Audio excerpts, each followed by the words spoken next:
guddaa galatooma namni gaafii qabdan jirtu abbaa seeratti namni gaafii qabdan hin jirtu duratti illee waamicha gochaa turre isaan immoo akka carraa amma nu dhufan namni gaafii irraa qabdan miitii kaafadhaa to gaafadhaa namni seera beeku dhufee jira kiyama.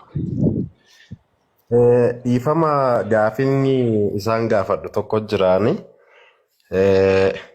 Amma fakkeenyaaf dhimma obboleessa keenyaa fi obboleettii keenya kana qunname kana mana isaaniitti akka odeeffannoo dhagaa jirrutti yeroo wanti kuni taa'amu Andu'aalem mana hin jiru jedhama. Mana hin jiruudhaan haa qabannuuti sanatti deebinaa deebistu. Mana hin jiruudhaan haa qabannuuti jechuudha. Obboleessi keenya kun mana hin jiru garuu balaan kuni uumamee haa jennu. Balaan kuni uumamee balaan mana isaatitti uumame kuni mucaa kanaa shakkamaa taasisee yookaan mana seeratti dhiyeessisuu hin danda'a yookaanis jechuudha. Dhiyeessisuu hin danda'a kan jedhudha. Fakkeenyaaf itti gaafatamummaan mana sanaa yoo inni yeroo balaan sun uumamu mana sana hin jiru yoo ta'e akka seera biyya keenyaa kanaatitti mucaa kanaa to'annoo seeraa jala oolchisiisu yookaanis immoo shakkamaa taasisiisee sadarkaa kanatti seera gabaabsi. Oolchisuu hin danda'a. Gaafii kana obbo yaadata itti aansitanii deebistu caaltu mee muddamti natti fakkaate gaafii kana caaltu itti aansitanii deebistu caaltu itti fufi. Akka mooltanii galatoomii roobalee yaa eegdortis nagahan ture wanti kuni waan hin beekamne irratti ilaame irratti lusoo yaadni kenna hubattee gaarii natti fakkaata. Taansee waan kun ripiidlii Oromoo irratti ta'e. Karaa dubartii fakkeessuu kuni warroota obbolaan keenya kanaan dura darban irraa adda addummaa tokko hin qabu. Oromoo cabsuudhaaf karaa baay'ee deemu jarrechaadha. Namni lafumaa ta'e nama tokko hollolayyuu fooqirra darbatu mirkanaan hin jiru. There is no fucking reason. Osoo hollolayyuu warra kuta malee. Immediately now Facebook irran ture roobalee. Odeeffannoon akka jedhutti caaltu ofiif of darbitee jedhani. Yaa namoonni biraa moosa intani haasa'aa jiru beektaa maaliifini akkamitti awwaalamuu dandeesse sa'a meeqa keessatti duute already awwaalamte mucaan jiruun kun Haacaaluu forensic science minimum guyyaa 3 fudhata roobalee minimum 3 days nama qabuudhaaf immoo anamma mana kana keessa ta'ee osoo ati fooqirraa kuftee roobalee ani kan mana tokko keessa jirra callisanii nan qaban they have to interview me reasonable doubt way ani si darbachuu koo Enna dhagni kee marammaram pressure sirra jira taanaan forensic science biyya keessa jiru sun keessan jechaadha. Isa malee ani simaddii dhaabadheef ani hin qabamu. Ati duutee simaddii dhaabadheef hin qabamu. Kunillee seera miti. Seerri biyya Itoophiyaa keessaa immoo biyya western irraa garagashanii fudhatan apply hin ta'u garuu poolisiin siree baasuu fudhatee deema. Atu dura teechaa turte. Biyya kanatti poolisiin harka seera malee harka koo na hidhee police station na fudhannaan kasasuu nan danda'a. Maallaqa sii kaffalu millions. For wrongful arrest godhamte jechaadha. Osoon balleessi kee malee gurraacha yeroo baay'ee mallaqa guddaa argatu kanaan jechaadha. Osoon balleessin si dhaabuu hin danda'an, harka siidhuu hin danda'an, mana seera dhabachuu hin dandeessu. Yoomittuu baraniitiin mucaan kun hidhame manatti. Yoomittuu mucayyoon kun cause of death ishii barame forensic saayinsiidhaan check godhanii waan hundaa xaarraanii awwaalcha deeman. Warroomti hiriyoota ishii fakkaatan amma awwaalamu they wanna make sure nam tokko tokko dhiyaatu by the way gadi fageessee si awwaaluu fedha. Gadi fageessanii awwaalamuu ishii warra jibban warra ta'anii guyyaa lakkaa'an akka ishiin awwaalamtu already reenfa ishii intanii godhanii eenyu reenfa firoo fi post godha. Who does that? Hiriyoota ishee warra fakkaatan jechaadha. People are doing hannu nyaatu nu keessa jira Oromoo asirraa warra iyyan diqaaltonni dheengadda dhufanillee kunoo isatu ajjeesee jechaa jiru. Maaliin beekan? How they get all the information all of a sudden? Jettee abbaan fee way jedhe anama bilbilee namarraa waa tokko dhageera yeroo deessoo asirratti gadi ba'ee amman because it's not proven even wanta gaarii akka Andu'aalem Kongonetti ta'u sun dhagaheeyyuu gadi ba'ee nun goone jechuun danda'u anama achin turree mucaan kun garuu hidhamuun qabu short period irratti warri seera beektattanis immoo waa'ee seera apply ta'an nutti naasa'ina we are not here to study that it doesn't apply in Ethiopia lafaa keessi gudeedee si ajjeese what happened to Haacaaluu Gaafa Haacaaluu ajjeesan ko obboleessa mana dhaaf shanim siisaay. What happened to Jaalbattee? Gaafa Jaalbattee ajjeesan obboleessa mana dhaaf what they did. Ammas immoo maalte mucaan inni eenyu yaadatamu hin jedhamtu mucaan kolfaan bareedaa sirbaa ture sun dubartii maqaa dubartiitiin faallessanii ajjeessisan. Kanas immoo kanuma dha bakka karaarra deemuu qabda bakka Andu'aalam karaa argatan dhabanii asirraa daandiirraa deemsuuf kana godhan. Simple. All of a sudden mucaan kun kanaan dura ishiirratti godaaddisa argitaniittu ishii dhaboo asirratti argitan abbis godhe hojjettan. Have you seen her crying? Have you seen godaaddisa wayii ishiirratti argitanii kanaan dura gammadee waliin sirbaa? Waan Oromoon lafarraa xaragamuu qabuuf waan teenye waan hunda abbaa xurii abbaa addaan baafannee waan hin beekneef mandiroo balee amma 500 gale 5,000 ilaalaman kan hattuunan Oromoo waliin nyaachisaa oolu. Diqaaltonni gad baatee Oromoo rabsiisaa ooltu. Oromoon lafarraa xireessisaa ooltu. Oromoon lafarraa maqsiisudha. Gurbaan kun jabaatee gadi ba'ee ajjeefamuu qaba. Karaa dhabnaan haadha mana ajjeesanii darbatanii jechaadha. Takka mana jira, takka as jira. Nu gaddaniiti. Inni why would he do that? Mucayyoon she's so young. Warra qabdi. Oromoon mana haa tolli keenya inni abbaan keenya isaa rukute warra isaanitti baqatu beekta. Why would he do that? Inni limaa kana godhe hin limaa kana godhe. Nama akkanaati mucaa kana meelee alame. He so doesn't do that. Hin beeksan namni wayi godhachaadha. Baay'ee nama gaddisiisa Oromoo. Asirratti baanii warra seera qabnu immoo kanaaf qabame. No. Jarrinaa intalli mucaan waggaa 7 gudeeddamtee duute maayidhaan hin goone jedhanii iyyaa turan. Amma nuti jechuu qabnu maaliin beekna akka inni godhe hin goone naaf amma inni hin goone jedhee mormadhaan obboleessa kootiif. Obboleettiin godhuteetti haqishaa bahu haqishaa akka boona mormadha. Haa ta'u garuu immoo Andu'aalam hani dhabe sa'aa meeqatti dhameme. Sa'aa meeqatti dhame natti himame. Sa'aa 9tti duute achi turanii wajjiniin. In how many hours this girl akka awwaalamtan godhan? Already warra awwaaluuf deeman immoo suura sanii Facebook irratti poostii gochaa jiru. Akka Haacaaluu Qollaasaa poostii godhan sun. Akka seeraatti warri suuraa Haacaaluu poostii godhan reenfasaa sun hospitaalli sun miiliyoonaan kassamuu qaba ture. Nama guddaa nama beekamaa akkasii warri poostii kan qabamu turan. Nam tokko maan jenne nu awwaarraddan dhaabiitti awwaarraddan du'atti illee awwaardama beekan keenya jechaadha. Baay'ee emooshinaan ta'e yeroo balee ani waa'ee Oromoo illee dubbadhu dhedheen ture. Obboleessi keenya qulqulluudha. Obboleetti keenya ajjeese. Obboleessa ajjeesaniitiin obboleetti hidhu. Haadha mana ajjeesaniitiin abbaa manaa hidhu. Oromoo lafarraa barreessaaf jiru jarri. Jara godhe beeknaa nuti. Oromoo of eeggadhaa. Hiriyaa keessan illee barbaaddadhaa. Warra fooniin isin gurguru bara hiriyyaan ta'ina. Balbala keessan cufadhaa. Andu'aalam Gosaan hin ajjeefne haadha manaasaa. Hin ajjeefne. He didn't kill his wife. I know that for the fact. Kanaafuu Oromoo innaa dubbattan illee oduu dheeressuudhaaf taatanii warra seera beektan illee of sirreessaa. Seerri Itoophiyaa seera Ameerikaa ta'an apply ta'eeru. TPLF fuutee TPLF Ihaadig garagashi western biyya sanatti. Sorry for intervention. It does not apply though. It does not apply. Obboleetti kositti mu. Apply in ta'u garuu. Seerri Itoophiyaa keessaa seerri Itoophiyaa boyaadee taadhiifama wajjiniin hawwaggaa 50 seerri Itoophiyaa. Ani obboleessi koo nama seera he's a lawyer too. Waan akkasii miti. Jijjiirrameera. Ani sanatti dhimman qabu. Ani sanatti boyaadee taa kanaaf looyerii ta'uu danda'a. Dhiifama wajjiniin boyaadee taa please. Garuu looyerii ta'uu apply in ta'u sobaadha. I don't care that. Ani namatti sanatti You should dhimman qabu. care. You should care. You should care. You should care. Isaati waa'ee keerii maaloo dhiisi laa obboleettii kositti Okay, dubbatte obboleesso. I shouldn't care yet. You should care though. Care what you want. Still I don't care. If you don't care, be quiet. If you don't care, tell us to come. Eegambeekne looreetti asirratti ni hin afaan kee qabadhu eegasoo saba dogoggorsaa jirta. Na dhaggeeffadhu boo ofuma oduu isiiti. Yoo baate immoo bayi. Kana jiru mana obboleessa kun jira afaan kee qabadhu seeraan kabajama obboleessoo. Ani kabajama sitaasee kabajame. Mana roobaleen jira mana ati ba'uu dandeessa. Ega kabajamee sirnaan mulqa. Eenyuuti eessatti ture qolleena. Inni baay'inaan nan ba'a baay'eettaan sana badaa as baay'inaan jedhin ka nan beeku waan hin beeku seeraan haasaa jirra. Seeraan haasaa. Dhaqiitii seerra deemsa Itoophiyaadhaatii bara Ameerikaa bayee jedhiiti kan Ameerikaa irraa galagalchaa jedhiiti obboleessa kee gaafadhush. In simple way. Mee gaafii duratti harmeen si gaafatan sanitti nu ce'a please. Okay, thank you. Gadin bu'aa bakka eenyu woboo malee seenuu barbaade bakka gadhiisaati naa galatooma ofii gadhaati haasaa galatooma. Okay, thank you.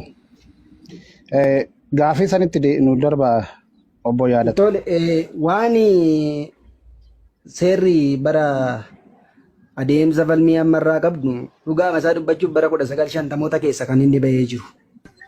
Eenyuyyuu kana waan bira gahuu danda'u intarneetii irras buusee ilaaluu danda'u.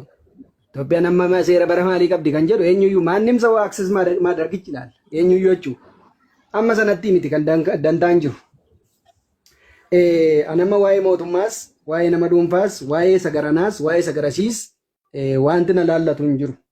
Garuu namni tokko sa'aatii itti yakki tokko raawwate jedhametti jalqaba dubbadheen ture deebii harmeedhaaf yoo yaada koo kennuu barbaade namni tokko naannoo bakka yakki raawwate jedhame jira taanaan namni waan sanatti filaagiranti ta'e filaagiranti ijaaf ijatti hin qabamu hin jiru taanaan naannoo sanatti yeroodhaaf namoonni naannoo sana jiran namoonni mana sana keessa jiran ollaan isaaniillee inuma qabamu. Kun seera biyya Itoophiyaati. Seera Awurooppaa miti, seera Ameerikaa miti, seera Kanaadaa miti. Amma wanta wal'ee tokkotu jira jama. Seerri biyyi nuyi keessa jiru Itoophiyaa. Seerri nuyi appilaayi goonu kan Itoophiyaa. Namoonni garuu kan isaan iji isaaniitti yaadaa jiran isinis biyya ormaa jiraachuu dandeessu. Kanaadaa or Ameerikaa or Yuurooppii keessa jiraachuu dandeessu. Kan nuyi itti dhimma ba'aa jirru seera Yuurooppii miti fira. Yuurooppii warra waggaa seera bara 1950 wayii keessa ba'eetii itti fayyadamaa jirra. Kan Ameerikaatii or kan Yuurooppaati yes of course. Garuu seerri kun hin fooyyofne still now. Ammatuu miidiyaadhaan hin dhufee interviews godhee dura gara waajjira poolisiitti si geessa jedhameetiin no way hin danda'amu biyya Itoophiyaa keessatti. Itoophiyaa keessa jirra. Tokko kan namichi kuni artistiin kun beekamaadha eeyyee beekamaadha. Sila waa kaasuu yaaleeraan mootummaan maaliif qabee kan jedhu tokko in ordinary sense namoonni naannoo san jiran isa dabalatee maatii isaa dabalatee namni inni hojjettuu qaba yoo ta'e hojjettuu isaa dabalatee miidiyaan harkarraa qabu dabalatee wantoonni kun jalqaba irratti kontiroolii ta'u. Isa booddee namni kun harka keessaa hin qabu jedhamee qorannoo irratti gaafa bira ga'amu namichi kun hin laqqaqaan hin gadhiifama waan bira wanti ta'u hin jiru.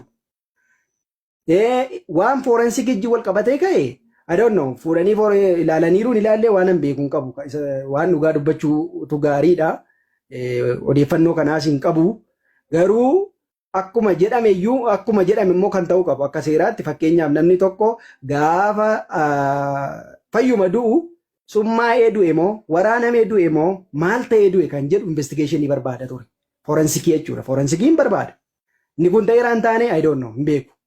Kanaaf sadarkaa shakkamummaarra isa hin geessaa kan jedhu isa dabalatee namoota isa wajjin jiru hin geessa. Anamma waaqayyo natti hin fidiniiti anillee ordinariidha rakkoo hin qabu. Mana koo keessaa utuu namni tokko nagaa ka'ee utuu dhukkubsatiin ajjeefamee sadarkaa jalqabaatti kan naajjiin qabamu warra naajjiin mana kana keessa jiraatan ana dabalatee jechuudha. Kanaaf akka biyyoota seera biyyoota gurguddatanii kanaatti seera biyya Itoophiyaa kana laaluun dogoggoraa ganaa fidaa kan jiruun qabaa tariitii yoo tirii ta'e bu'uu hin danda'an biraa galchachuu dandeessu.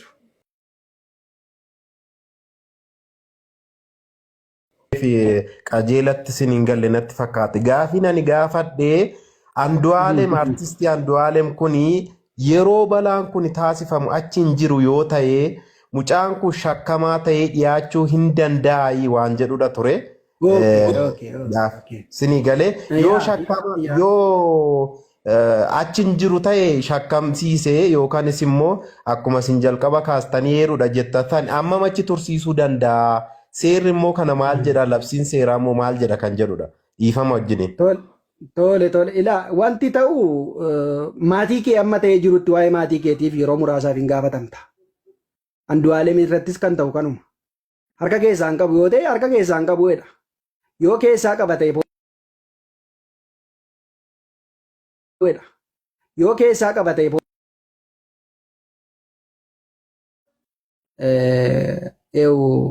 Andu'aalem jechuudha. Isa booddee manni murtii immoo dhimma sana ilaalee mirga wabii hin eegsisuu kan jedhu waan mana murtii ilaallatudha. Wanti sun immoo irraa fagoodha taanaan immoo poolisii humna ofiisaatii yeroo inni si barbaadetti dhiyaadhuu gadhii gadi lakkisa waan mana murtii isa geessu iyyuu hin qabu. Garuu wanti sun shakkamummaa wayii keessa jira yoo ta'e gara mana murtiitti akka inni deemu gochuu danda'a. Shakkamummaa wayii hin jiru taanaan garuu poolisiin wadaa'uun lakkaan hin gadhiisa jechuudha. hin gadhiisa. Sa'aatii sanatti achi hin jiru taanaan Andu'aalem naqee ana achi hin jiruudha kan inni jedhu. Garuu kun shakkamummaa waan sanarraatii dhibba bilisa kan isa taasisu miti.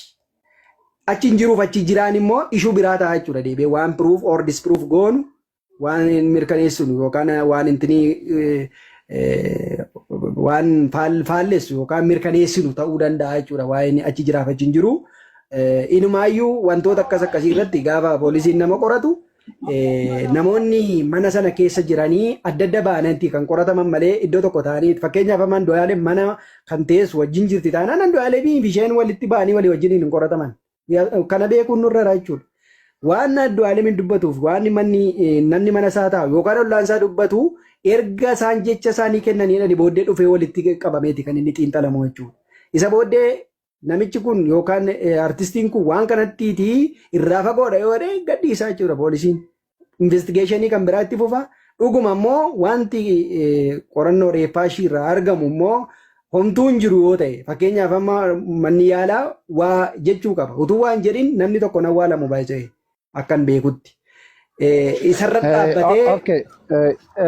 Yaadata obbo yaadata dhiifama waliin. Osoo Andu'aalem amma osoo bilisa ta'e ishiin balaa biraatiin miidhamte dogoggoraanii hidhanii jechaadha. Kanaaf kaasaa hin kaffalaafi mootummaan.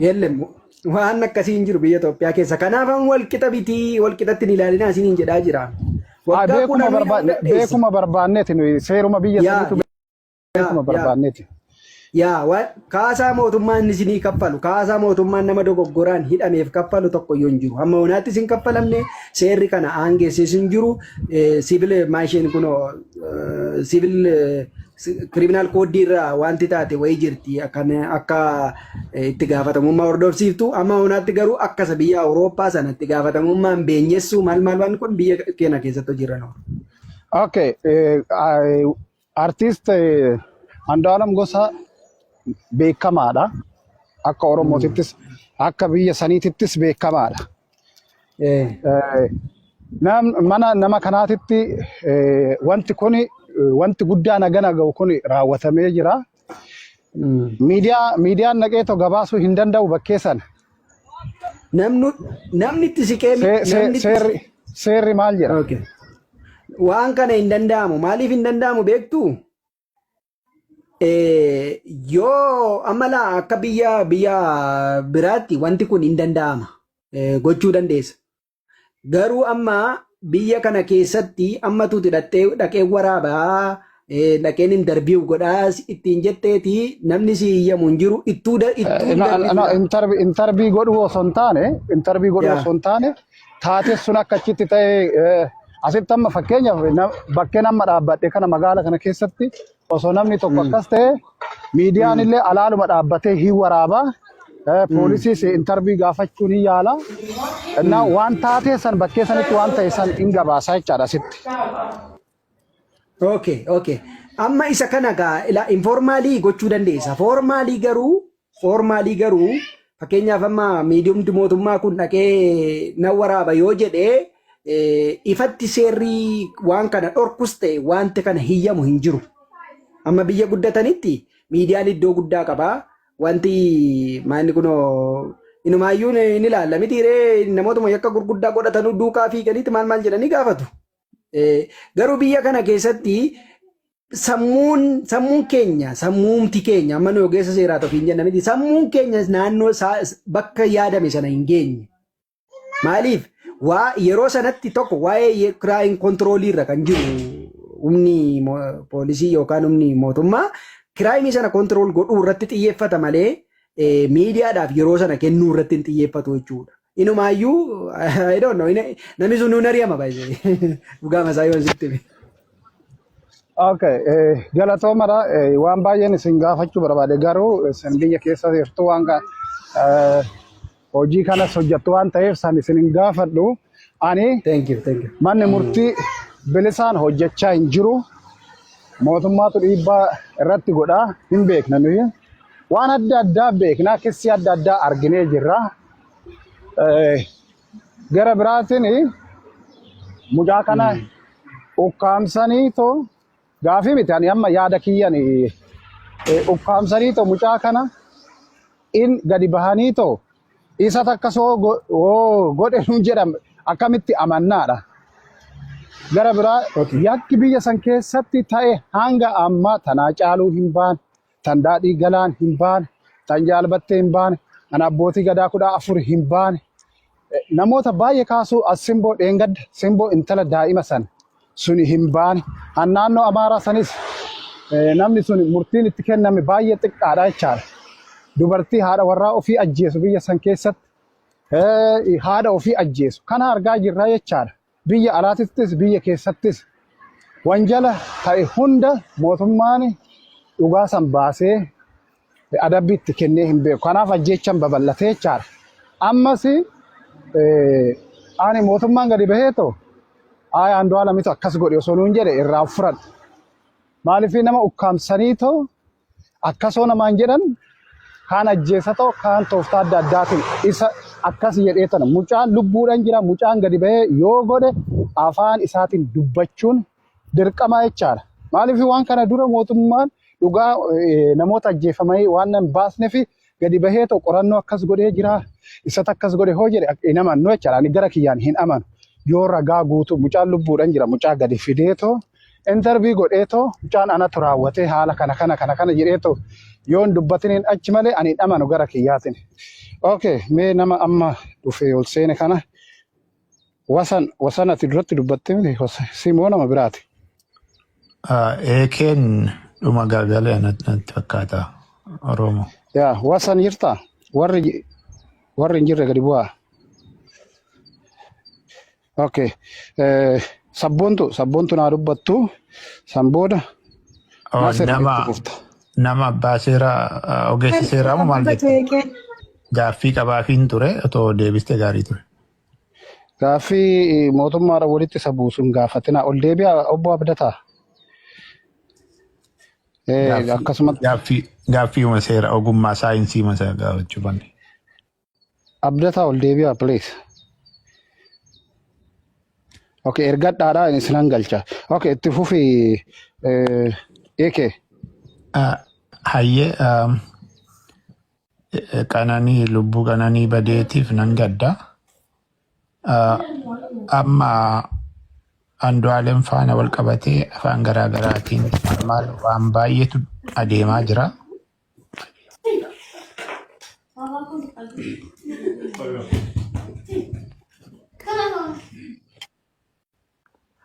Waan baay'eetu adeemaa jira. As kana keessatti Andu'aalem akkuma beeknu artiistii Oromooti.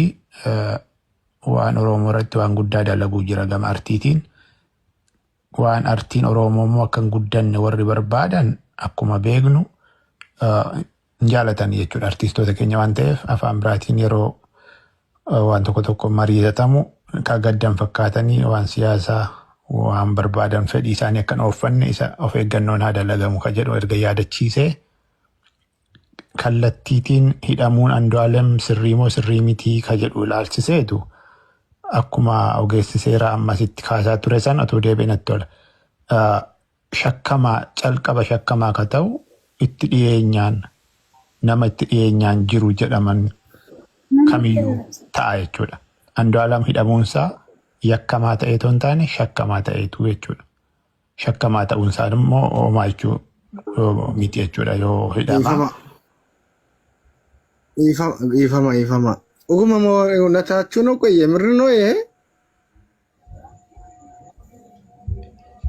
Obboleessi namni osoo namni haasawaa jira miti ati amma hirriba keessaa kaate moo eeggadu namni haasawaa jira. Ay dangichee no ni በጣም ስለምወደው dangichee ነው የገባሁት dura afaan Oromoo baradhu tokkotti dura afaan Oromootiin haasa'aa ture. Namni guyyaa kana guutuu miidiyaan wacaa oole amman argeedha beekan jeequu dhufeeti malee tefuufi kee. Ayyee shakkamee hidhamuunsaa waa guddaa jechuu miti. Artiistii ta'ullee maalillee ta'u suni rakkoo miti. Isaafis immoo hinumayyuu gaariidha gama biraatiin hidhamuunsaa jechuu kooti. Miira keessa galamee maal waan baay'ee nageenya isaatiif illee gaariidha hidhamuunsaa shakkamaa jedhamee hidhamuunsaa sun akka waa guddaatti ilaalamee itti dhiphachuu hin qabaannu. Seerri Itoophiyaa dhugaa haqa baasaa hin baasu inni waa biraa ta'eetu hidhameetiin akka shakkamaatti manni murtii waan gadi fidee dhufu waan gadi himuu adeemu sana eegnee yeroo isaa irratti yaada kennuu ni danda'ama. Ammatti shakkamaa jedhamee hidhamuun Andu'aalam rakkoo hin qabu. Andu'aalam hidhamee jechuun yakkamaa ta'eetu hin taane shakkamaa ta'eetu akkuma kanaan Andu'aalam warri jaalan hundumti keenyu lamaan isaanii ijoollee keenya miira tasgabbiitiin yaaduma shakkamaa gochuu ka danda'an Andu'aalamiin maaltu jiraachuu danda'u ka jedhu faarraa dubbachuun gaariidha jechuudha. Amma asituun dhufiin bakka ta'een ture. Bakka ture sanatti Qananiin haala jiruuf jireenya ishee gaa'ela ishee keessatti qabdu irratti gammachuu kan qabne teekstii garaagaraa namoota garaagaraa faana waa wal jirte ragaa agarsiisanii ijoollee argisiisaa turantu ture. Jiraachuu mannaa dhabamuu moo wayyaa maal amma fakkeenyaaf gamoorraa of darbitee kan jedhamu sun yoo jiraate gamoorraa jireenya ishee keessatti haga of darbachuu kan ishee aanga'u dhiibbaan yookaan immoo roorrisni haga reebichaa isaa ta'uu torchii yaadaa cunqursaa yaadaa isaa ta'uu gama Andu'aalamiin irra ga'aa ka ture. Itti dhiyeenyaan hiriyoonni Andu'aalamis beekuu ni malu hiriyoonni ishees beekuu ni malu. Dhugaa naannoo kana faana wal qabatutu jira jechuudha. Amma ogeessa seeraa kan barbaade as kanatti ture. Yoo kallattiidhaan ofii ishii gaa'ela ishii keessatti gammachuu dhabuurraa maal dhiphina keessa galtee stresiidhaan haga du'aatti tarkaanfii kana ofirratti fudhatte hariiroo ishii fi gaa'ela ishii faana jiru wal qabsiisee jechuudha. Seerri akkamitti ilaalaa ka jedhu ture gaaffiin koo. Sanallee akkam ture gammachuu qabu gaa'ela isaanii keessatti sanallee yeroo turraa dubbatamee Andu'aalamii shakkamaa ta'uusaaf ta'uu dhiisuusaa haga tokko namni hubannoo argate jechuudha. Warri kaanis akkaataa irraa barachuu danda'aniif dubbatame bareeda ka jedhu maaf kaasuu barbaadeen. Galatoomii Roobale. Okay, galatoomi. Waan amma jette sani tekstii maalan jette sani laal waan tokkotu jira. Yeroo yoo senta meeting godha please. Nama meeting goone kallattumaan gadi buusa. Okay, yeroo Hacaaluun wareegamu sani nama mootummaa keessa jiru nama aangoo guddaa qabu nama santu dura posti godhe postii sana. San booda namni biraammoo namni aangoo guddaa qabu fuudhee to koppiidha jechaadha. Dhaqee to koppii godhee dabarsee jechaadhaan ofiit irratti. Tan akkasiisan baay'eetu jira. Wanta akkasii sun waan dura qophaa'e namatti fakkaata. Amma sanas waan ati jettu kun na dhaqqabee ture keessan. Mee nutti haa erganii barreeffama mataa isaaniitiin natti ergan malee tan ishiin tekstii ergite san mee tokkoffaa bilbilli sun tokkoffaa bilbila ishii ta'uusaa sani eenyutu mirkaneeffate. Ani onan barreessee sitti erge ishiidha jechuu dandeessate. Bilbilli sun tan ishiiti dhugaa tan ishiiti tokko kana. Lammata maaltu jira? Indala tana TikTok irratti soo arginu nama waliin galchina mee please moderatoron nu jeeqaa jiru. TikTok irratti yoo viidiyoo ishii arginu konkolaataa keessa teessee hammattee maal jettee gammachuu akka ajaa'ibaa itti inaafaa turreeyyu nu nama akkana wal jaalatu jennee ta'u namni gammachuu hin qabne nama waliin akkamitti jiraata. Intalli haadhaaf abbaa qabdi lammata ammoo intalli tun moodelistiidha. Abbaa feetti heerumuu dandeessi bareedduudha. Namni cinqii akkanaa kana keessa hin taa'a jedhee tokkuma xiqqoo waan hin fakkaanne ilaala. Waan fakkaatu malee sobni illee waan fakkaatu malee xiqqoo nuyi amma akka biyya uummata barate waliin jiraannutti waan hin fakkaanne fudhachuu hin dandeenye. Namni gammachuu akkanaa qabu osoo bucaa kana waliin gammachuu qabaachuu baatte tokkoffaa isa waliinuu hin mul'attu miidiyaa amala shamarranii keenyarraa kaanee nama tokko yoo gammachuu irraa hin qabaanne miidiyaa irratti waliin hin mul'attu waliinuun argamtu eessattuyyuu yeroo hunda ishiin kana dura maarchii keessa tan barreessite dhaqaatoo dubbisaa afaan ingiliffaatiin waan ishiin barreessite dhaqaatoo dubbisaa walii galattu abbaa warraa kiyya jireenya kiyya keessatti ansi waliin gammadu maal jettee an barreessite rabbitu siif naaf kenne afaan ingiliffaatiin barreessite jechaadha. Suni olola wanni namni jedhu sun kaadiree qaxaramte kana gochaa akkasii kana hoolaallu intalli tuni shira addaatiin ta'e jedhaniituma irratti hojjetan fakkaataa jechaadha. Amma artiistoonni yoo argitee jiraatte waan isaan barreessan argaatoo jirra jechaadha artiistoonni tokko. Kun immoo kaadiree waanuma Haacaaluu Hundeessaa irratti hojjetame sanii akkasunutti fakkaachaa jira. Amma waan baay'eetu keessan ergamaa jira. Garuu ragaa hin qabu malee akkasii olan baasaa ture. Ragaa hin qabne akkasumatti barreeffamaani waan amma eeken jedhe kana naa erganii jiru anaafillee. Gara biraatiin ammoo warri mana biraatitti akka malee godhanii haasa'an kuni ergama mataa isaanii qabu. Ani kanan jedhu mootummaatti sin hirkisu mucaa kanatti sin hirkisu dhugaan bahuu qabaadha. Shakkiin kiyya akkuma jirutti ta'ee garuu dhugaan bahuu qabaadha. Kanan jedhani. Mee buunoo baddaloo kana ol deebisaa. Wasan kun hin dubbatu. Dhugaan bahuu qaba. Waan hundumti isaayyuu immoo sirriitti amma beeki namni beeku amma dhugaa baasuu yoo barbaadame seeraan haqa kana baasuu yoo barbaadame mootummaan baasuu hinuma danda'a. Maaliif seetee ama ishii amma fakkeenyaaf ishii beekta yoo ta'e namni kun nama ofirratti tarkaanfii fudhattudha amalli ishee hin qabdu. Agartee achirraa kaasteellee gama warri fayyaas xiinxalli waa baay'eetu jira jechuudha. Gama saayikooloojikaalii wanti baay'ee qorannoo ishee akkamitti ilaaltame duute jedhanii feesbuuk irratti har'a ganama innaan irriiba ol jedhu arge. Amma immoo awwaalle jedhanii sa'aatii 7 yoomittuu qoratamte yoomittuu riizaaltiin himame kan akkamitti ilaaltame. Amma awwaalamtee jirti jechuudha. Akkas saaxiin yoo fuudhanii deemaniin argaa turre. Inni beekamaadha. Jarjarsuun biyya sanatti wanto jiramu isa beekamaadha. Nama siyaasaati isa beekna haala qabaa biyya sana jiru. Isa dhiifnee amma waa'ee siyaasaa iyyuu miti. Seeraan kuni warri seeraallee seeraan dalaganii haqa ishee baasuu irratti yoo dalaganii haga tokko maatii gargaaruu danda'u. Finiin uummata Oromoo hubannoo qulqulluu gadi fiduu ni danda'ama jechuudha. Kanarraa namni bu'aa siyaasaa kamiyyuu eegaa jiru hin jiru as kanarratti. Gama seeraan immoo gaafa dalagamu dubbiidhaan jedhe sana fidachuudha. Tokko harka namaatiin ajjeefamuu dandeessi ta'a. Lama immoo maali ofuma ishee akka jedhamu kan immoo gamoorraa of darbite kan jedhamu yoo ta'e gamoorraa of darbuu sanaan kan ishee ga'u sababoota maaltu jiraachuu danda'a. Tokko haalli fayyaa ishee akkam ture. Lama hariiroon isheen gaa'ela ishee keessatti qabdu ture akkami. Sadi hariiroon maatii Andu'aalem faana yookaan maatii ishee faana Andu'aalemiif isheen rakkoo qabaachuu dhiisuu ni malu. Akkam ture. Waan baay'eetu jira jechuudha. Ka tarreessuu dandeessu agartee.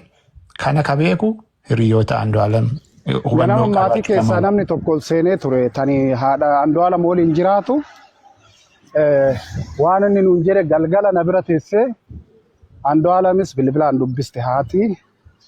Intala amma duuteedhaan kanas dubbiste obboleettii Andu'aalemis dubbiste bakkuma tokko jiru manuma tokko keessa turanii waan biraa itti naasofne akkami nagaa jetteeni yeroo hunda haati hin sodaatti fi Andu'aalemii fi kanaaf yeroo hunda bilbiltii fi ana biratti garuu wanti tokko hin jiru intallis nagumaan itti haasoftee jedhe namni tokko. Kabiraa maaltu irratti amma mucayyoon muuxannoo qabdi wallaalaa miti nama tarkaanfii ofirratti fudhattullee miti jedhaniis kan yaadan garaagaraatu jira. Yaada fafa qabu miti. Immoo akkasumallee taatee Andu'aalem haadha manaa artistii amma Andu'aalem ga'uuti. Andu'aalem dargaggeessa maqaa guddaa qabudha. akkuma hundi keenya beeknu hojii guddaa hojjeteera artii Oromoo irratti. Kuni jira tokko.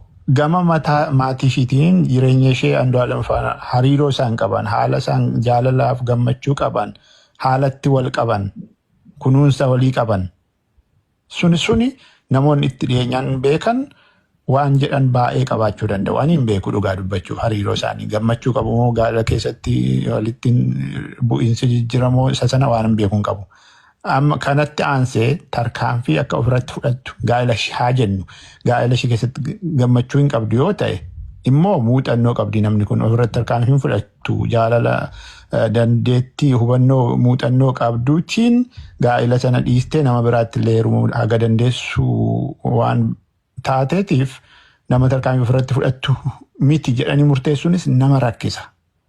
Yoo gaa'ela Andu'aalem faana qabdu kana keessaa baate maatii ishee biratti fudhatama hin qabdu yoo taate hawaasa Oromoo keessatti fudhatama hin qabu akkasitti yaaduu dandeessa jechuudha. Istireesii gaafa keessa sadarkaa qaba. Istireesii wanti jedhamu sadarkaa 3 qaba. Deemee sadarkaa 3ffaa sanarra yoo ga'u waan istireesii haga lubbuu of balleessuutti namaan ga'uu danda'a jechuudha. Sun haaluma madaalawaa ta'een lamaan isaaniiyyuu ija seeraatiin firoomni hin jiru. Yakkamaa ta'ee namni argamu tokko bifa yakkamaa ta'een adabbii isaaf malu argachuu qaba. Oromoon kana baruu danda'u qaban. Ija sanaan haa ilaalamu loogii kam keessayyuu tombaamin ija seeraatiin qulqullaa'ee haqishii haa ba'u ka jedhu dhaamuun barbaade ulfaadha galatooma. Ija seeraatiin ilaalu. Ija seeraatiin akka namni manatti seeraan haa ilaalamu. Yaa jara keenya rabbiin sodaadhaa. Lubbuu namaa dhabne rabbiin sodaadhaa. Daa'ima waggaa 20 nuyi ibsini wal falmuu miti bu'uun gaariidha akka kanatti wal falmuu otoo hin taane nutamma waan wal fakkaataa bu'aa wal fakkaataa garaagarummaa qabnu dhiphisnee bu'aa wal fakkaataa buusuudhaaf asirraa kan iyyaa jirruuf malee siyaasa itti yookanis faayidaa addaa itti barbaadaan jirru. Yoo qalbii qabaanne warri sirrii miti taane warra sirrii hin taane irraa muuxannoo haa fudhannu. Anillee sirrii miti hanqinoota hedduu qabna waan ta'eef jechuudha walirraa barannu. Rakkoon kunii obboleewwan keenya ijoollee keenya mana keenya hin dhufa boruftaan guyyaa gabaabaa keessatti dhufa mana keenya waan ta'eef waanni kunii nu barsiisee ajjeesti gochuu danda'u nurra jiraata.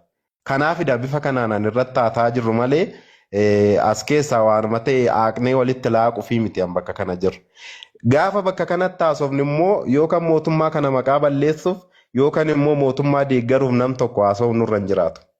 Bu'uurri nuti asirratti haasofnuu fi rakkoo akka sabaatitti nurra ga'e kan akkamitti furuu dandeenyaa dhugaan keenya immoo maal fakkaata dhimma jedhu irratti namoota bilchina qabaniin warri dhaga'uu dandeenyu dhaga'uudha warri haasa'uu danda'an immoo haasa'uutu nurra jiraata malee yookaanis qaama mootummaatii bakka bu'ee yookaanis immoo siyaasa garaagaraatirra namni bakka bu'ee gastii kana keessa jiru tokkollee akka jiru natti mul'ataa waan hin jirreef jechuudha.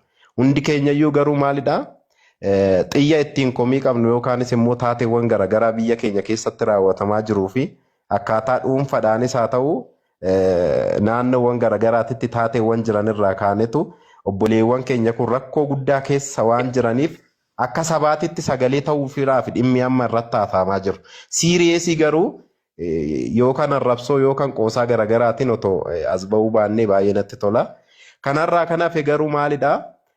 Dhimmi obboleessa keenya ittiin hidhame yookaan mootummaan namni kun shakkamaadhaan jennee uummanni amma kana ga'u sabni amma kana ga'u saba guddaadha. Sabni kun hundumti isaa waan kana dhaga'uu barbaada. Kanaafiyyuu wanti ta'e tokko wanti sirrii wanti qabatamaan tokko hojii akkanaatu hojjechaa jirra wanti jedhame waan hin jirreef nuti immoo saba keenyaaf sagalee ta'uun dirqama keenyadha waan ta'eef sanaaf bifa kanaan kan haasaa jiru. Ammas wanni irraa of qusachuu qabnu hundumti keenyayyuu wanti kun siyaasafis ta'uu danda'a. Siyaasafis ta'uu danda'a. Dogoggoraanis ta'uu danda'a. Nuti guutummaatti akka jaalala mucaa suni micoo sanaaf qabutti Andu'aalem jechuun an itti dhiyootti nan beekaan. Artistootaan itti dhiyootti beeku keessaa Caalaa Bultumeetii fi mucaa kanadhaanii fi Galaanadha. Warra kaanirree haayilaayitiidhuma malee diippilii baay'ee isaan hin beeku. Garuu amala mucaa saniitirraa ka'ee ani mucaan kun waan akkanaa hin godhaa miti Paarsentii tokko ani shakkirraan qabu. Paarsentii tokkoyyuu jechuudha. Garuu namadha waan ta'eef waan akkanaa raawwate taana seera jalaa isin ba'u, rabbi jalaa isin ba'u, saba guddaa kana jalaa isin ba'u. Yoo inni balleesse ta'e akkuma obboleessi keenya jalqaba kaase inni suni dhugaadha waan ta'eef dhugaa sun bifa sanaan itti deema. Garuu mana isaa deemtee beektaa harmee ati? mana isaa deemeen beeku dhimmuma aartii kanaaf yeroo baay'ee wal argina. Malee mana isaa keenyatti deemeen beeku garuu ijoolleen mana isaa deeman hin jiru obboleettiin kiyyallee ni deemti mana isaa. Akkuma Ani maalan arge beektaa ji'a lama dura mana isaa deemaniit suuraa waliin kaanee achitti waliin daddabarsanii ijoolluma Oromooti. Ijoolleen suni warra qullaa shamarran Oromoo waliinoo wal qunnamtii saalaa godhan qullaa viidiyoo waraabanii too poosti godhanii jechaadha. Biyya keessa jiru ijoolleen sun. Ani gaafuma sanirra akkanumatti hin jiraa miti sammuu kee keessatti na dabbaree jechaadha. Bakka gurbaa kanatti nama akkasiisan biratti eeguu hin qabu jedha. Maaliif yeroo baay'ee ani shamarran keenya tanan gorsu dhiirallee yoo gara gaa'ilaatitti seentan mana keessan eeggachuu qabdu. Jaartii keessan jaarsa keessan eeggachuu qabdu. Jireenya keessanii namatu isin mancaasa jedhee too'e yeroo baay'ee gorsaan ture jechaadha. Fakkeenyaaf artiist Taajuu Shurrubbee biyya Jarman keessatti diraamatu irratti hojjetame jechaadha. Akka jedhametti intalillee waan inni shakkisan nama raawwatee miti. Garuu hiriyoota isaatitu diraamaa irratti hojjetee mucaan dallansuu keessa galee intala ofumaa rukutee too poolisitti bilbilee san booda poolisiin dhufee manaa isa fudhatee jechaadha. Sagalee ishii erga ishiin booqatteen booda tan nageenye inni akkasitti na shakka malee ani akkasii miti. Ebelutu haasawa akkanaatti haasawaa ani isaaf jedhee tan biyyaa bahee too dhufee maal jettee waan sagalee namatti ergite baay'ee dhagaa turree jechaadha. Hiriyootuma isaatitu sadarkaa kanarraan akka ga'u isa godhee jechaadha. Kanaaf ani abbootii amantaatis namanina jaartii keessan biratti gattaniin deemina hundayyuu hiriyaa keetuyyuu namanin kanan jedhu waan muuxannoo baay'ee wannan qabuufi asittis wannan arge biyyattis wannan arge taajjabbii qaburra dhaabbadheetani kana gorsaa ture jechaadha. Ammallee shamarran keessattuu abbaa warraa jechuun jireenya keeti. Barattee profeesara taate, hojjattee miliyeenara taate gammachuun kee heerumtee jireenya hanga umurii guutuu jireenya abbaa warraa kee fi daa'ima kee waliin jiraachuu gammachuun ishii dhumaatii kanaa jechaadha. Kana waan ta'eef nama filattu nama siif ta'u situ filachuu qaba. Dhiirrillee akkanumatti ebeluun bareeddi, ebelu abbaa qabeenyatti jettanii too namatti hin diramina. Sirritti gadi fageessa ta'u beekaa. Hiriyaa keessanis gaafa mana godhattan ishiinis innis duraan hiriyaa baay'ee qabaachuu dandeessa. Gaafa garuu mana godhatte wal kabajuudhaan hiriyaa baay'isuu hin qabdu jechaadha. Hiriyaa mana kee fiddus atis beekuu qabda jechaadha. Yeroo ammaa tan nama diigu keessattuu gara keenya kanatti nama diigu gara Oromoo kanatti nama diigu namuma kan keenya jechaadha. Abbaa fi haadha warra ta'u walitti buusu namuma keenya jechaadha. Kana yeroo dheeraadhaafan gorsaa ture. Ani ijoollee san biratti argee ji'a lama moo ji'a tokko dura baay'ee akkasumattan jibbee jechaadha. Mana isaa dhaqnee kinoo akkasitti jedhanii poosti gochaa turanii jechaadha. Waan isaan godhan immoo kallattii biraatiinis ijoolleen suni ani nan beekaa. Kana dura waggaa 3 dura waggaa 4 dura maal akka namarratti raawwachaa turan nan beekaa tureeyyu. Namoonni sun biratti argamuun isaanii ani baay'een gadde yeroo sanitti jechaadha. Maal jechuu barbaadetan of eeggannaa godhaa kana boodallee jechuu barbaadetan. Harmee xumuradhuu too san booda nama biraatiif carraa kennina. Yaadataa itti fufta. Harmee booda. Ani dhimma gara gorsaatiin akkan yaadota tokko itti dhiyeenyaanis hubachaa turetti dhimmi aartii kun dhimma baay'ee ulfaataadha keessattuu gaa'ela namaa fi jireenya namaa keessatti hundi keenya iyyuu ni beekna aartii jechuun amma lamaan isaaniitu aartii keessa jiru aartii jechuun egaa yeroo si hin gaafata akkuma isin beektanii wantoota garaagaraa gaafataa halkanii guyyaallee gaafataa fageenyarra deemullee gaafataa namoonni hojii aartii keessa jirtan dhugaadha garuu hojiidha waan ta'eef aartii jechuun waan baay'ee of keessaa qaba. Ijoolleen kun biyya kanaa fi dhiibbaan isaan buusanii faayidaan isaan buusanii Andu'aalem hundi keenya iyyuu ni beekna. Mucaan kun hawaasa kana biratti baay'ee jaalatamaadha. Gaddi kun isaaf hin malu. Wanti kun mana isaa seenuun isaaf hin malu. Garuu yeroo baay'ee bakka nu dhukkubu bakka nuti abdiidhaan eegnu tuqanii too dhukkuba nuti kanaan dura qabnu nutti kakaasuni akkuma jiru hin beektu. Eenyuunis haa ta'u eenyumaanis haa ta'u hin beektu waan ta'eef jechuudha. Kanaafuu wantoonni obboleewwan keenya shamarranii irra caalaa gochuu qaban warra aartiidhaan hojii aartii kana keessa jiran yookaan jalqabuma hubatanitti seenuudha. Yoo hin hubanne ta'es immoo bifa qajeelummaa qabuun bifa seera qabeessa ta'een himachuudha. Yeroo baay'ee akkuma argitan namni aartii keessa jiru gaa'ela irra baay'een turu wantoota garagaraatu isa qunnamaa shakkii garagaraatu itti uumamaa. Sababa isaa immoo hundi keenya iyyuu waliin ni beekna waan ta'eef jechuudha. Kanaaf otoo hin beekin siyaasa keessa galusi inni sunis immoo akkamitti akka ta'e hundumti keenyaa ni beekna waan ta'eef ergaa obboleessi keenya amma dabarse jajjabeessuudhumaaf jechuudha. Galatoomadha. Ragaan kan biraatis immoo wantoonni jijjiiran tokko mee walumaan itti deddeemaa deemnaa carraa namaan biraatiif isin kennina boodarra. Yaadata galatoomi harme yaadata kan keeti taap godhaame sheer kooppii linki taap godhaa. Keessattuu warri biyya kottaa ol seenadha. Wanti haarofti hoo jiraate. Garuu baay'inaan mootummaa irratti dhiibbaa goonee akka mootummaan haqa kana gadi baasu. Kanumaanillee mee isa haadee garuu haqa intala kanaa akka gadi baasu. Shiraan osoo hin taane dhugaadhaan. Tifuuf yaabdata. Tole galatooma tariitii waan ka'eerraatii akka ogeessa seeraa tokkotti wanni ani yaada keessanirraa sheer godhu hin jiraata. Karantilii ani ogeessa seeraati. Kanuma biyya Itoophiyaa jechuudha. Inni nagaa miti sagaleen koo.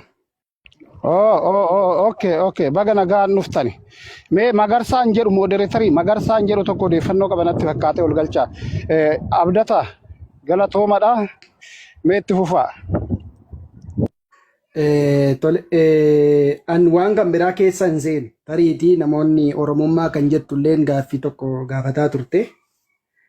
Akkamitti qabama yookaan to'atama kan jedhu inni lammaffaan karaa hostiillee Oromoo tokko kan jedhu kanaan waan poolisii biyya Jarmaniillee kaasaa turtan jechuudha. Kanarraa waa dubbachuu barbaada. Sakaan baay'ee isaa keessa hin seenu itiksiin kosnaan iyyamu waan ta'eef jalqaba irratti namni tokko yakka tokkoon raawwate jedhamee yoo shakkame inuma hin to'atama beekamaadha. Haa ta'u garuu fakkeenyaa fi ispeesifikalii namni tokko namni yakka sana raawwate jedhame yoo hin beekamne yookaan abalutu raawwate yoo hin jedhamne yeroo akkanaatti maatii isaa dabalatee yookaan ollaa isaa dabalatee kan poolisiin arresti godhu jechuudha. Kan inni qabee dhaqee gaafatu namoota akkanaa kana. Kun immoo maaliif godhama? Tokko waan sana abbaa langaa wajjin kan inni qoratu qofaa isaatii miti hin gaafata. Erga gaafatee booddee wanti isa adeemsisu yoo jiraate itti adeema. Farzer deemee iyyuu nama biraa qabuu danda'a jechuudha sarara dhaabbatee. Kan inni qabuuf tokko akka inni kominikeeshinii hin qabaanneef namni sun kominikeeshinii qabaachuu hin qabu sa'aatii sanatti miidiyaa kominikeeshinii harkarraa qabaachuullee hin qabu. Sababa kanaaf nama kana geesseetu to'atee hin gaafata jechuudha sadarkaa jalqabaatti. Egaa qabatamaan kan jiru hin ta'aa hin ta'uu kan shakkii keessa nama galchu gaafa qabee dhaqu wanti atamma jette kuni gara fuulduraatti ragaas irratti ta'ee dhiyaata jedhee gaafachuu qaba jechuudha.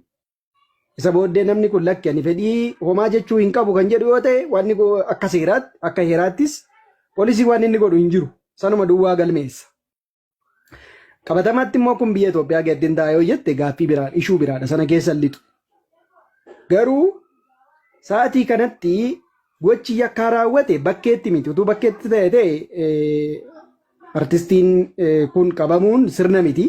Wanti isaa wajjin walitti fiduu jiraachuu dhabuu danda'a. Wanti kun akka hamma odeeffannoo qabutti mana keessatti yoon dogoggoruu baadde yoon dogoggore na sirreessaayi foogii irraa ta'uyyuu malee jechuudha. So wantoota kanatu jira. Inni lammaffaan akki namni itti ilaaluu qabu intirii kanarraallee haasaa kanarraallee wanti ani hubadhu seerri nuyi fayyadamaa jirru seerri Itoophiyaan fayyadamaa jirtu seera akka biyya Jarman kanaa miti. Yookaan akka biyyoota developed ta'an kanaa miti. Seera bara 1950 keessa ba'anidha. Amma ammaatti jechuudha. Seera humna adeemsaa nuyi itti fayyadamu. Biyya isin keessa jiraatan keessatti poolisiin utuu isin hin qabin dura miidiyaa afeeruu danda'a. Miidiyaan isin gaafachuu danda'a. Hin beeknu isa kana ta'uu danda'a. Isa kana isin hin falmin. Akka biyya Itoophiyaatti garuu namni tokko seerarra kan jiru yookaan heerarra kan jiru. Yakki tokko eeriyaa tokkotti raawwate taanaan adda baafachuun hin danda'amu namicha ta'ee nami naannaa sana keessa jiru beekis dhiisis hin qabama jechuudha. Eenyuyyuu inuma qabama. Garuu maaltu ta'a? Wal calalaa boodarra gaaffii gaafatame qorannoo geggeeffame irratti hundaa'ameetu namoonni waan sanarraa fagaataa deeman suuta bahaa deemaa jechuudha. Kanaaf obboleettii keenyaan gaa waaqayyo lubbuu ishee jannata haalaatuuf jenna. Waan obboleessa keenya yookaan artistii Andu'aalem to'atameefis immoo sadarkaa shakkamummaa ta'uu danda'a. By the way karaa kan biraas immoo gaafa laallu amma tariitii namoonni asirra jirtan beekuu dhiisuu dandeessu. Taatee isa jalqabaa utuu keessaan bahin taatee inni lammaffaan yookaan ajjeechaan inni lammaffaan uumamuu danda'a by the way.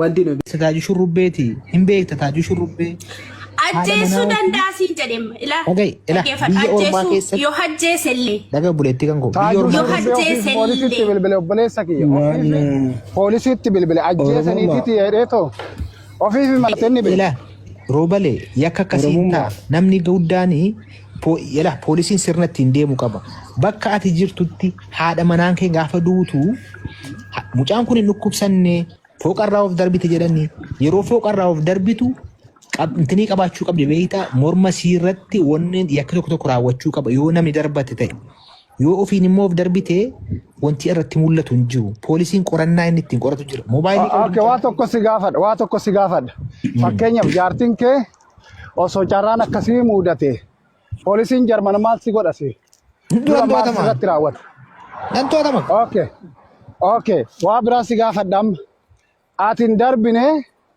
akkasumatti shakkiidhaan qabeetoo si hidhe gaafa qulqullaa'ee haadha miti ati deebitee poolisoota kassasuu hin dandeessa moo hin dandeessu? Hin dandeessa. Seeraan beektu jechaadha. Roobalee dhagaa ilaa. Seera hin beektu. Roobalee. Seera baradhu dura seera biyya kanaatu hin beektu. Fuuldaa keessatti. Poolisiin Jarman qulqulleeffatu malee siin hidhu. Yoo jara kee ilaala great. Kassasuu dandeessaa bee. Mucaa tokkotu mucaa waggaa 14 biyya Yukureenii fooqa 14 of darbatee of ajjeese. Mucaa waggaa 14 gaafa of ajjeesu haati manaaf haatiif abbaan qabu mucaan haadha qofaadha hin to'atame. Maaliif mucaan kun maal ta'ee du'e? Ituu taphatuuti mucaan kan du'e. Rakkoo maalirraan mucaan kun of darbee of ajjeese. Daa'ima hoo ta'e yoo daa'ima ta'e obboleessa kiyya hidhamuu dandeessa. Daa'ima maaliif situtti gaafatamummaa qaba. Osoo atillee daa'ima keenya osoo ajjeesuu baattee illee daa'ima gadi dhiistee waan daa'imti kun akkas ta'eef sitti murtaa'e jechaadha. Waan seera daa'imaattis hin beektu ati osoo daa'ima qabdu daa'ima dirqama itti gaafatamummaa qabdaa jechaadha. Daa'imti sun waa taanan fakkeenyaaf ati osoo daa'ima callistee boochistee ollaan kee poolisitti bilbilee yeroo tokko hin dhufu yeroo lamata hin dhufu yeroo sadaffaa daa'ima keessaa sirraa fudhatu jechaadha. Seeruma kanaayyuu hin beektu ati. Daa'ima dirqama si qabanii si hidhu jechaadha. Daa'imti sun waa taanan ati balleessitee balleessuu baattee situtti gaafatamummaa qabas. Mirgi daa'imaa gama gata hin beektu ati. Kan malee adda baafattee hin beektu. Roobale nan beeka dhaggeeffadhuuti. Mee dhiifama Umar mee yeroo tokkicha dhiifama wajjiniin Koy arme. yaada roobalee kanaan Amma mucaan duuteetti dhugaa kan qabu rabbi beeka. Umar koy mee dhaggeeffadhu waan ati nubatii waan baay'eetu jira mee takkaa nu dhaggeeffadhu dhiifama wajjiniin roobalee dhiifama siin jedha mana keetitti bifa kanaan illee walaasofsiisuu hin qabnu yoo dandeessani warri jalaa barreessitanirree walii horii yaasoftanirree dabaree eeggadhaati wannan biraatirree yoo hafe naamusa eeggadhaa ergaa koo jalqabaati itti aantuudhaan garuu Umariif wanti nani dhaamuu barbaadu obboleessa keenya kanaafi Itoophiyaan biyya sirna dimokiraasii mallatteessite keessaa ishee tokkodha. Gara seeratti yoo dhufne jechuudha. Garuu as keessatti qabxiin hubachuu qabdanii asirratti wal falmuu dandeenya. Wal falminee wal injifachuu jechuun namni injifate sun sirriidha jechuu miti. Inni lammaffaa immoo obboleessi keenya kuni hidhame jechuun yakkamaa jechuu miti. Garuu immoo qabxii ati kaaste keessaa tokko maalidha seete? Poolisiin haati warraa kee jechuun qaama kee jechuudha. Sigalee qaama kee jechuudha. Qaama kee kana immoo dhabdee poolisiin arumaayyuu si to'atee waajjira poolisii si fuudhee deeme jechuun nageenya kee eege jechuu miti obboleessa koo. Maal jechuudha ree? Shakkamaadhaati.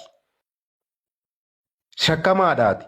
Inna akkamitti ree nageenya eeguu jechuun Mee irratti dabalata eenyu harree? koy hin tokkorre dhiifama Sidaabsisuufi miti. Sidaabsisuufi miti. Ragaa dhafan si dhiyeessa.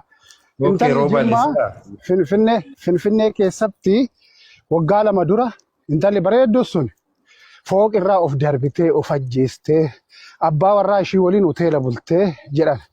Booda immoo fooq irraa miti siruma irratti gogdeetu haftee jedhan. Abbaa warraa ishii sun maan toowwatamin kanallee Umar laale. Abbaa warraa ishii sun maan toowwatamin yeroo san waliin bule hoteela san keessa inni illee ragaa bahee jira. Fufuuf yaarmeem. Inni lammaffaa immoo maalidha seete isa shakkamuu kana bifa kanaan yoon gabaabsee kaa'ee gama kanaan immoo namichi kun nageenyi isaa haa eegamu wanti isatti dhufe balaan isatti dhufe kun yakki mana isaatti uumame kuni nu yaaddeesseerra otoo siyaasa biyya kanaatti irree hin booressaa